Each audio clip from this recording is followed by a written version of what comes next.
Olá e bem-vindos. Hoje a gente tem em mãos um material, olha, que não pede licença para entrar. Com certeza não. São trechos de um texto chamado O Leviatã e a Apostasia, do pastor Flávio Oliveira. E a linguagem é explosiva, desde a primeira linha. Sem dúvida. Ele traça basicamente uma defesa teológica para a resistência contra um Estado que ele vê como tirânico, sabe? E usa referências bem densas, como João Calvino, Samuel Rutherford. Uma tradição de pensamento bem específica, né? Exato. E a nossa missão aqui é tentar descompactar essa linha de raciocínio. Entender a lógica por trás de argumentos tão fortes. Para ter uma ideia, ele já começa comparando o Estado moderno à besta do Apocalipse. Pois é. Não é uma crítica sutil. Então vamos mergulhar para entender o que sustenta uma afirmação dessas. É uma ótima forma de colocar. O ponto de partida do autor é que a autoridade do Estado não é um cheque em branco. Certo. Na visão dele, essa autoridade vem de Deus e por isso tem condições. Se essas condições não são cumpridas, a legitimidade ela simplesmente se perde. Ok. Para entender o argumento completo, acho que a gente pode dividir em 3 grandes ideias. Primeiro, a natureza desse Estado corrompido que ele descreve. Como ele enxerga o Estado. Isso. Segundo, quais seriam os limites da autoridade desse Estado. E, por fim, por que a resistência, em certo ponto, vira não só um direito, mas um dever. Certo. Então, antes de discutir como reagir, a gente precisa entender contra o que exatamente o autor acha que se deve reagir. Vamos começar por essa imagem da besta. É uma metáfora muito forte. É fortíssimo. O que ele quer dizer quando chama o estado de reencarnação da besta? Então, ele constrói o que chama de ontologia da besta. A ideia central é que o Estado burocrático moderno, para ele, em muitos casos, não tem mais nada a ver com a figura do magistrado justo da Bíblia, de Romanos 13. Aquele que serve para punir o mal e proteger o bem. Exatamente. Pelo contrário, ele descreve esse Estado como uma máquina de pilhagem institucionalizada. Pilhagem. E a principal ferramenta seriam os impostos, que ele considera extorsivos. Na visão do texto, esse dinheiro não serve para o bem comum, mas para alimentar uma elite. Entendi. Então a crítica começa no bolso, com a ideia de que os impostos são uma forma de roubo legalizado. Mas o argumento vai além do dinheiro, certo? A imagem da besta sugere algo mais sinistro. Sim. O dinheiro é só o primeiro sintoma. O segundo estágio, no raciocínio dele, é quando o Estado vira um balcão de negócios. Ele se torna amigo do suborno. Aí ele deixa de ser um árbitro da justiça para virar um vendedor de sentenças, de favores. A justiça passa a ter um preço, sabe? Sei.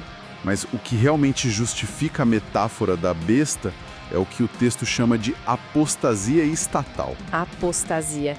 Isso é uma palavra com um peso religioso enorme e significa abandonar a fé. Como um Estado faz isso? Exato. Para ele, o Estado comete apostasia quando ele inverte completamente sua função. Em vez de punir o crime, ele se associa a ele. Como assim? Por exemplo, se tornando cúmplice do narcotráfico ou institucionalizando a cleptocracia. Nesse momento, o Estado não está só sendo ineficiente ou corrupto. Na visão do texto, ele está conscientemente mudando de lado num conflito cósmico. Uau! Ele deixa de ser um servo de Deus para ser um agente do caos. E isso o qualificaria como uma entidade apóstata. Espera um pouco. Então a lógica aqui não é o governo é ruim ou o sistema é falho. A acusação é muito mais grave.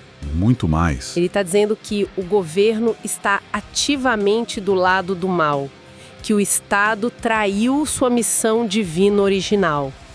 É isso. Exatamente. E é por isso que ele busca figuras como João Calvino. A fonte lembra que, para essa linha de pensamento, a autoridade civil existe para um propósito claro: manter a humanidade entre os homens. Preservar uma ordem mínima para a sociedade não se devorar. Isso. E quando o Estado começa a promover o vício, a proteger criminosos e a perseguir os cidadãos de bem, ele abandona essa função. Nas palavras do autor, ele desce ao nível das feras e passa a operar sob inspiração demoníaca. Nossa. A corrupção sistêmica, nessa ótica, não é um problema de gestão, é uma rebelião teológica. Ok. O cenário que ele pinta é bem sombrio. Se essa é a descrição de um Estado corrompido, qual seria então o modelo ideal? Como o texto define o papel legítimo do Estado? A análise da frase "dai a César o que é de César" parece ser a chave aqui. É a chave. E a interpretação dele é extremamente restritiva. Ele se baseia numa ideia que foi muito forte na Holanda, com pensadores como Abraham Kuyper. A tal da soberania das esferas. Soberania das esferas. A ideia é até simples de visualizar. A vida não é uma grande pirâmide com o Estado no topo controlando tudo. Certo. Pensa num conjunto de círculos, lado a lado. A esfera da família, a da igreja, a da ciência, cada uma com sua própria autoridade, que vem direto de Deus. O Estado é só mais um desses círculos. E qual seria a função específica desse círculo, o do Estado? A função do Estado, o domínio de César, é muito específica. Garantir a segurança, basicamente polícia e exército, para que ele seja o portador da espada contra quem praticou mal. E o imposto? Então, o tributo só seria legítimo para financiar essa função, segurança. Qualquer coisa além disso, para o autor, é furto qualificado. Ele estaria invadindo a esfera financeira da família. E o que estaria no outro domínio que pertence a Deus e onde César não deveria se meter? Aí é que tá. É a maior parte da vida. O autor lista a vida em si, a família, a educação dos filhos, a propriedade privada, o trabalho, o sustento, a saúde. É uma lista bem abrangente. Sim. Todas essas áreas pertenceriam à soberania do indivíduo e da família, sob a autoridade de Deus. O Estado, para ele, é um intruso nessas esferas. Basicamente, quase tudo que define a vida privada de uma pessoa. Foi nesse ponto que eu li uma expressão que ele usa que me chamou a atenção. A troca satânica. O que seria isso? Essa é uma das acusações centrais do texto. A troca satânica é a oferta que esse Estado tirânico faz. Primeiro, ele rouba as liberdades e a propriedade que, segundo o autor, foram dadas por Deus. Certo. Ele tira, por exemplo, uma parte enorme do seu sustento com impostos. Depois ele volta e oferece como se fosse um favor, direitos que ele mesmo criou.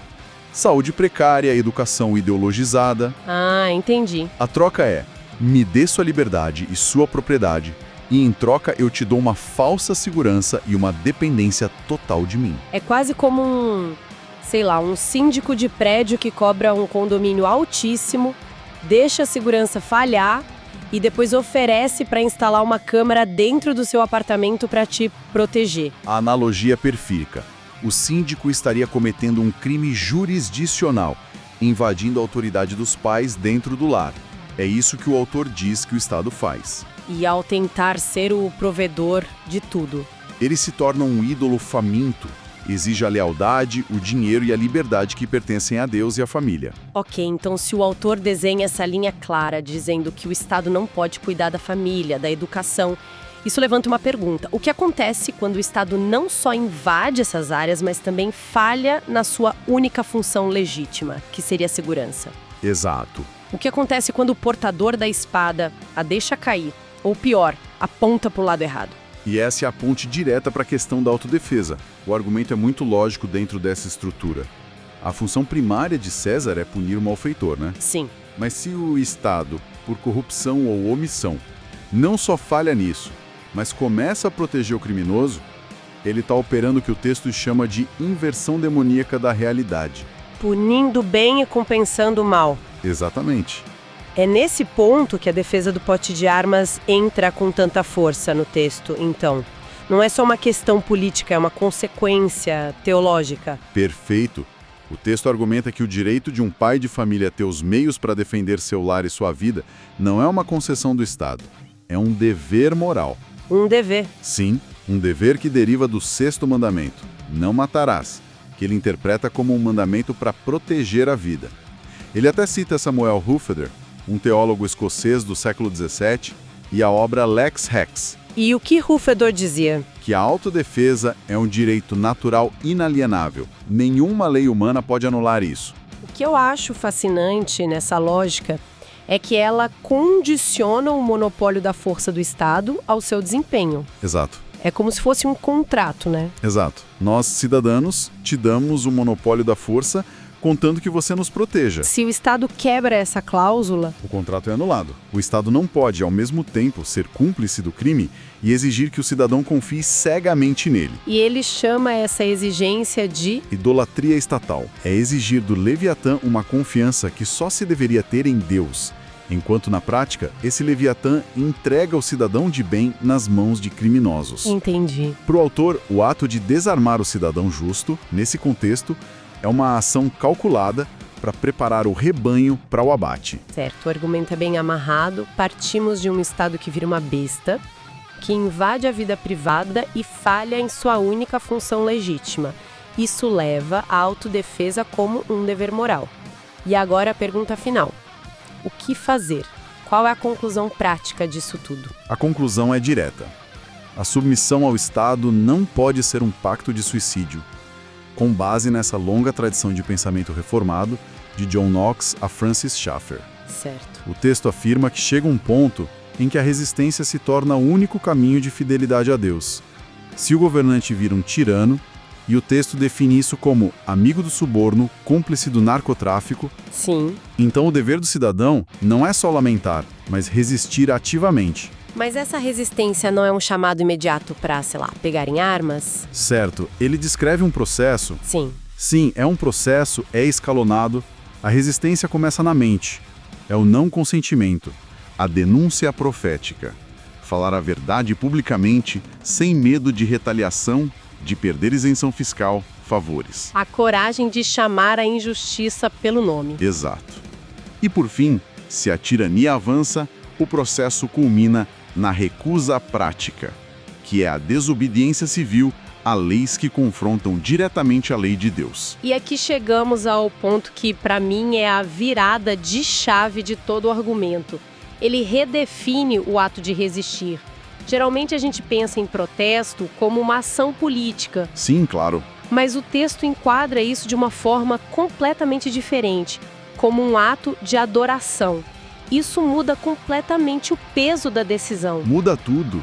Essa é a conclusão teológica que amarra todo o raciocínio.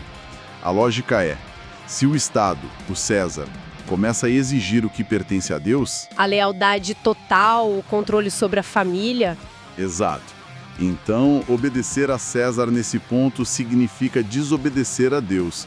Portanto, resistir ao Estado tirânico, lutar pela família, pela liberdade...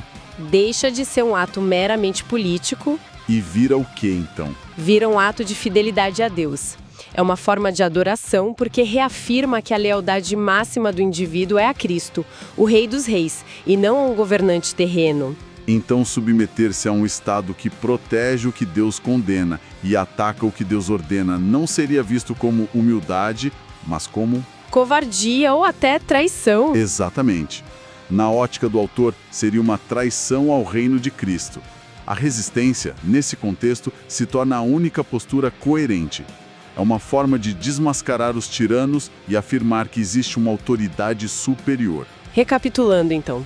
O que a gente analisou aqui foi um argumento teológico bem denso que parte de uma premissa radical.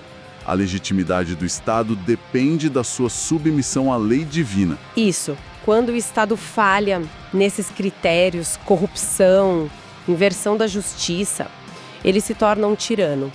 E nesse ponto, a resistência deixa de ser uma opção política e vira um dever espiritual, um ato de adoração. Uma síntese perfeita do argumento.